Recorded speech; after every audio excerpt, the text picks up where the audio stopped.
할렐루야. 하나님의 사랑과 은총이 넘치시기를 축원합니다. 오늘 6월 24일입니다. 수요일날 아침 주님의 돌보심으로 오늘도 승리하는 하루, 복된 하루가 되기를 바랍니다. 오늘 말씀은 어제 이어서 갈라디아 1장 8절에서부터 9절에 나오는 말씀을 통해서 복음의 변질에 대해서 사도 바울이 굉장히 심각하게 경고하고 또한 책망했던 이런 부분들을 같이 생각해 보려고 합니다. 왜 이렇게 바울이 단호하게 말하고 있는가? 8절 9절에서는 이렇게 되어 있습니다. 그러나 우리들이나 또는 하늘에서 온 천사일지라도 우리가 여러분에게 전한 것과 다른 복음을 여러분에게 전한다면 마땅히 저주를 받아야 됩니다. 우리가 전에도 말하였지만 이제 다시 말합니다. 여러분이 이미 받은 것과 다른 복음을 여러분에게 전하는 사람이 있으면 그가 누구이든지 저주를 받아야 마땅합니다. 이 저주라고 하는 말은 굉장히 강한 표현이죠. 구약에서는 이 단어는 하나님의 심판 아래 완전히 내어줬다라고 하는 것을 의미합니다.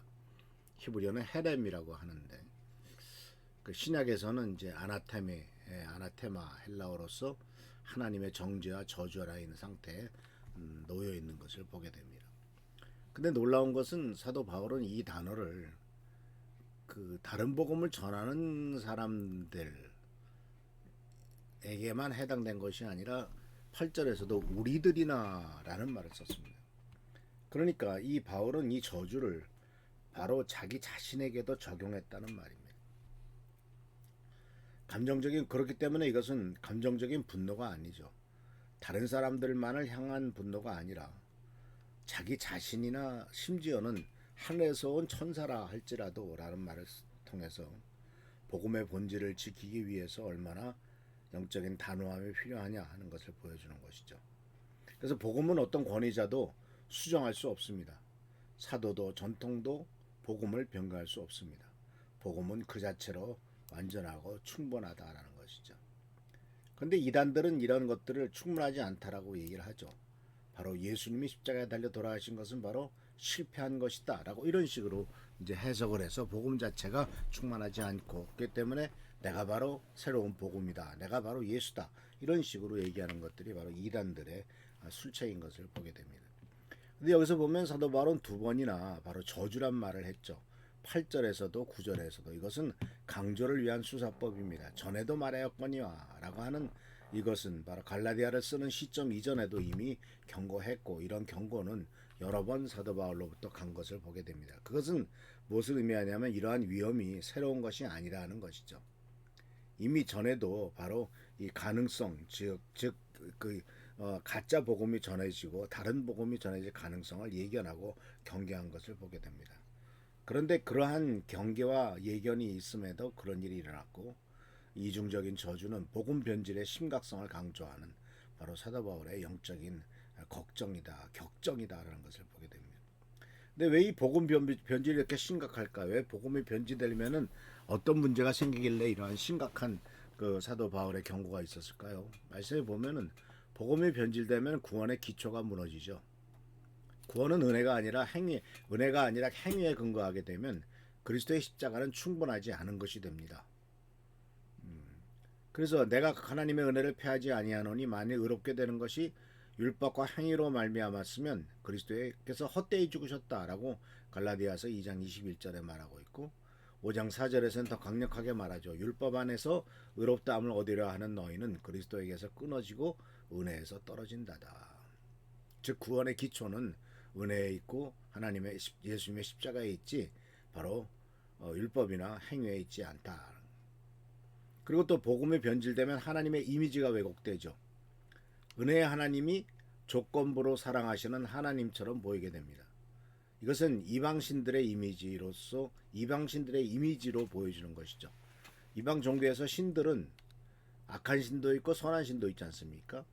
그들은 제사와 의식을 통해서 달래야 하는 존재들이죠. 그러나 성경의 하나님은 아무 자격 없는 우리를 먼저 사랑하셨고, 바로 우리가 죄인 되었을 때 그리스도께서 당신의 아들인 예수님을 보내셔서 죽게 하신 것, 이것이 바로 하나님의 중요한 사랑의 이미지요. 우리를 무조건 보살피시는 하나님의 이미지인데, 바로 조건적인 복음이 되고 조건적인 구원이 된다면 하나님의 이미지 자체가 왜곡되게 되는 것을 보게 됩니다. 그리고 또 복음이 변질되면 어떤 일이 생길까요? 공동체가 병듭니다. 이 복음이 변질되어 나타나는 것이 율법주의잖아요. 자기 행위에 근거한 거잖아요. 그렇게 되면은 사람을 비교하게 만들죠. 판단하게 만듭니다. 그리고 영적인 우열 구조를 만듭니다.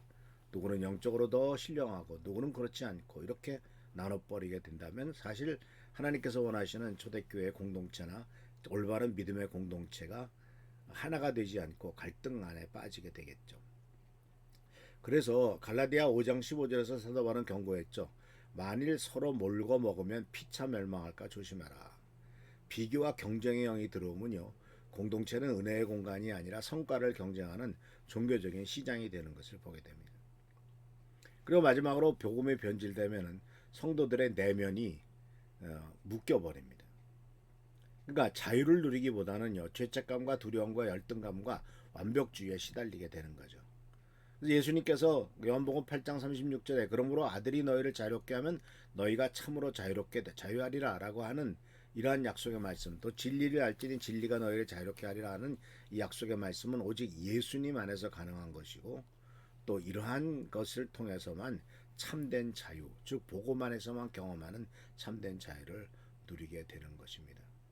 근데 목회 현장에서 보면 많은 성도들이 복음을 믿는다고 말하지만 실제 마음은 여전히 율법 아래 있는 것을 보게 됩니다. 내가 부족하니까 하나님이 나를 기쁘게 여기지 않을 거야. 기도 많이 못해서 하나님의 복을 받기 어렵다. 봉사를 내가 충분히 못해서 좋은 성도가 아니다.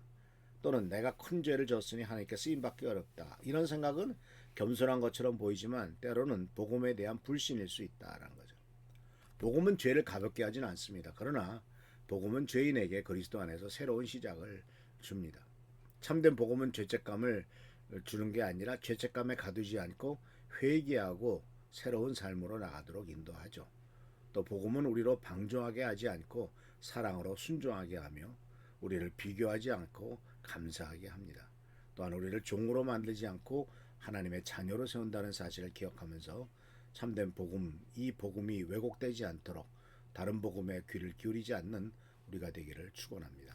기도하겠습니다. 오늘도 주께서 오늘에게 귀한 말씀을 주신 것을 감사드립니다.